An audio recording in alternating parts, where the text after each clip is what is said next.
आखिर क्या छिपा हुआ है दुनिया के इस सबसे घने और 70 लाख वर्ग किलोमीटर में फैले अमेज़न के जंगलों में? पृथ्वी का ओल्डेस्ट लिविंग इकोसिस्टम कहे जाने वाला ये जंगल पृथ्वी को प्रकृति का सबसे कीमती तोहफा है, जहां पूरे साल में सबसे ज्यादा बारिश होती है। इस पूरे जंगल को तो अभी तक कोई एक्सप्लोर नहीं कर पाया है, लेकिन क्या आप जानते हैं इन घने, ऊंचे और हरे भरे जंगलों के बीच क्या छिपा है? अगर नहीं जानते तो ये वीडियो आपके लिए है। चलिए आज आपको अमेज़न के इस अमेजिंग रेन फॉरेस्ट की सैर कराते हैं। एंशिएंट आर्ट वर्क, कोई सोच भी नहीं सकता आज जो जंगल इतने घने हैं वहाँ कोई आर्ट वर्क भी हो सकता है। लेकिन दोस्तों, यहाँ पेड़ों के बीच लगभग 4 किलोमीटर तक क्लिफ पेंटिंग्स फैली हुई है। पहाड़ों पर की गई चित्रकारी फैली हुई है। अमेज़न के कोलंबियन पार्क में रॉक शेल्टर्स की दीवारों पर हजारों पेंटिंग्स पाई गई है। आपको जानकर हैरानी होगी कि ये आर्ट वर्क 12,000 साल पुराना बताया जा रहा है। इससे वैज्ञानिकों ने अनुमान लगाया है कि यहाँ लास्ट फेज के अंतिम सालों में शिकारियों की एक पूरी कम्युनिटी रहा करती थी, जो बड़े बड़े जंगली घोड़ों का भी शिकार करना जानती थी। लेकिन ये किसी एडवांस ह्यूमन रेस द्वारा बनाई गई पेंटिंग्स नहीं थी। ये 12,000 साल पहले उन इंसानों द्वारा बनाई गई थी जो गुफाओं में रहते थे। आज के इंसानों से बहुत अलग थे। इनकी पेंटिंग्स में ऐसे जानवरों की तस्वीर भी दिखाई देती है जिन्हें हमारी ह्यूमन रेस ने कभी देखा ही नहीं। वैज्ञानिकों का कहना है शायद तब यहाँ इतने घने जंगल नहीं रहे होंगे और यहाँ इंसान ऐसे ऐसे जानवरों के बीच रहते होंगे जिन्हें देखकर आज के इंसानों की हवा टाइट हो सकती है। जियांट स्केलेटन, दोस्तों अमेज़न के जंगलों में लगभग 8 फीट तक की ऊंचाई वाले बड़े और चौड़े स्केलेटन मौजूद है। यहाँ की एक्वाडोर और पेरू के इलाकों में बहुत बड़े बड़े स्केलेटन पाए गए हैं जो इंसानों के ही थे। लेकिन इंटरनेट एक्सपर्ट्स का कहना है कि इनके बारे में बहुत सी इंफॉर्मेशन जो कभी इंटरनेट पर अवेलेबल थी वो आज इंटरनेट पर मौजूद ही नहीं। एक एंथ्रोपोलॉजिस्ट रसल द मिंट के नेतृत्व में बनी रिसर्च टीम के अनुसार ये स्केलेटन आखिरी बार जर्मनी में एग्जामिन किए गए थे। अब ये खोजने की कोशिश की जा रही है कि क्या वाकई में हजारों साल पहले 8 से 10 फीट के इंसान नॉर्मल हुआ करते थे। 2013 के बाद यहाँ 6 से 8 स्केलेटन मिल चुके हैं जिनके सिर आज के नॉर्मल ह्यूमन से बहुत ज्यादा बड़े थे। इसके अलावा पसलियां और बाकी हड्डियां भी पाई गई थी। सबसे पहले जो स्केलेटन मिला था वो 7.3 फीट लंबी एक औरत का था। यहाँ जितने भी स्केलेटन्स आज तक पाए गए हैं उनके ऊपर किए गए एक्सपेरिमेंट से पता चला है कि उन्हें हार्मोनल ग्रोथ प्रॉब्लम्स या आज के समय में होने वाली कोई बीमारी जिससे बॉडी विकराल हो जाए, ऐसी कोई बीमारी नहीं थी। वो एकदम नॉर्मल थे और उनकी हाइट ही इतनी ऊंची थी। सोचिए जरा कितना जियांट कबीला बसता होगा इस अमेज़न के अंदर उस समय। मिस्टीरियस पिरामिड, दोस्तों ये कहा जाता है कि अमेज़न में कभी बहुत पुरानी ट्राइब्स रहा करती थी, लेकिन कॉरिन ओलिवेरा नाम के एक आर्कियोलॉजिस्ट का मानना है कि यहाँ उससे भी पहले कुछ था जिसकी खोज दुनिया को चौंका सकती है। इसी खोज में उन्होंने और उनकी टीम ने जंगल के बीच में 2 एकड़ की जमीन पर फैले एक मोंटे ग्रांडे नाम के माउंटेन की खुदाई की थी और यहाँ उन्हें कुछ पुराने बर्तन मिलने शुरू हुए जिनमें से कई तो हजारों साल पुराने थे। यहाँ इस आर्कियोलॉजिकल टीम को खुदाई के बाद एक ऐतिहासिक पिरामिड मिला जो लगभग 3000 साल पुराना था। उनका कहना है इसे जानबूझकर यहाँ दफनाया गया और इसके ऊपर खेती शुरू कर दी गई। इस पिरामिड ने ये प्रूव कर दिया कि 3000 साल पहले भी अमेज़न में इंसान बसा करते थे और वो इंसान बहुत उन्नत जानकारी भी रखते थे। सीक्रेट अंडरग्राउंड रिवर, दोस्तों दुनिया की जितनी नदियाँ समंदर में जाकर मिल जाती है उनमें से 15 से 16% योगदान अमेज़न में मौजूद नदियों का है। वैज्ञानिकों का ये कहना है कि यहाँ अंडरग्राउंड रिवर्स भी हैं जिन्हें कैमराज ने आज तक कैप्चर नहीं किया है।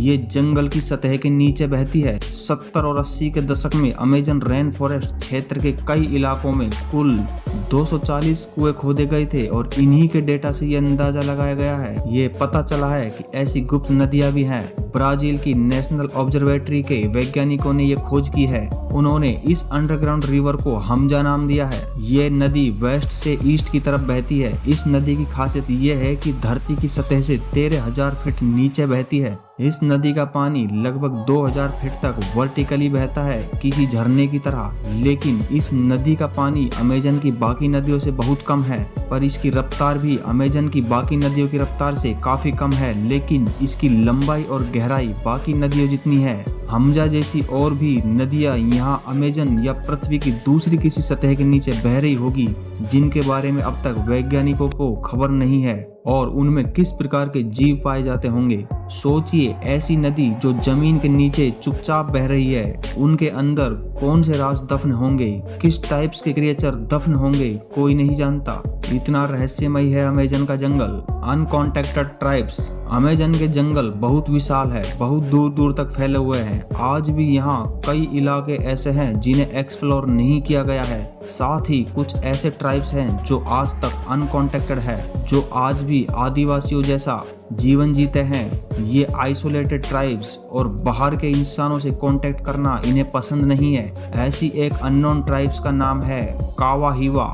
इस ट्राइब्स के बारे में किसी को कोई खास जानकारी नहीं है, सिवाय इसके कि इनकी ट्राइब्स के यानी कि कावा हिवा ट्राइब्स की केवल 50 लोग ही इस धरती पर बचे हैं। लेकिन लकड़ी काटने वाले इंसान और घुसपैठियों ने इनके जीवन में काफी उथल पुथल मचाई है। घुसपैठिए इन्हें इनकी टेरिटरी से कई बार निकालने की कोशिश करते हैं, जिस वजह से इन्हें जगह भी बदलनी पड़ती है। इसलिए अब इन लोगों को खेती करना भी छोड़ना पड़ा। ये सब शिकार के लिए जंगली जानवरों और वहाँ की नदियों में मिलने वाली मछलियों पर निर्भर रहते हैं।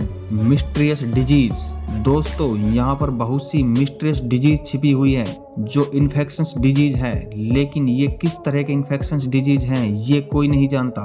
यूनिवर्सिटी ऑफ कैलिफोर्निया के San Diego school of medicine के इन्फेक्शन डिजीज स्पेशलिस्ट अमेजन के पेरू इलाके में इन्वेस्टिगेशन के लिए पहुंचे और उन्हें मिला ऐसे बैक्टीरिया का झुंड जो ह्यूमन में बहुत सारे इन्फेक्शंस डिजीज फैला सकता है, जैसे लेप्टोस्पायरोसिस जो जॉन्डिस और लंग हेमरेज जैसी बीमारियों के लिए जिम्मेदार है। और ऐसे यहाँ कई पैथोजन बैक्टीरिया की प्रजातियां पाई जाती है जो जानवरों से इंसानों में ट्रांसफर हो सकती है। दोस्तों, इंसान आज बचे कुचे जंगलों की तरफ बढ़ते जा रहे हैं। जंगल काटकर उसे खत्म कर दिया जा रहा है। अमेजन के साथ भी कुछ ऐसा ही होने वाला है। अच्छा होगा अगर इंसान ही सोच ले कि जंगलों में वह ऐसी बीमारियों के कांटेक्ट में आ सकते हैं जिनका कई सालों तक इलाज नहीं मिलेगा। इसी तरह इन्फेक्शन डिजीज जंगलों से हम तक पहुंचती है। Legendary sloth monster. दोस्तों, अमेजन के इन जंगलों में एक विशाल जानवर भी रहता है, लेजेंडरी किंवदंती वाला जानवर, बिल्कुल किसी मॉन्स्टर जैसा। कुछ लोगों ने कई बार दावा किया है कि उन्होंने कोई विशाल जानवर देखा है। कोई कहता है कि वो विशाल भालू है, कोई कहता है कि वो बंदर की कोई प्रजाति है। उसका शरीर विशाल है। ये जानवर बहुत धीरे धीरे चलता है। खड़े होने पर 8 फीट से भी लंबा होता है और इसके लेग्स बहुत मोटे हैं। इसके बाल लाल रंग के हैं। इसका जबड़ा मुड़ा हुआ है। इसका लोकल नाम है मपी नगवारी।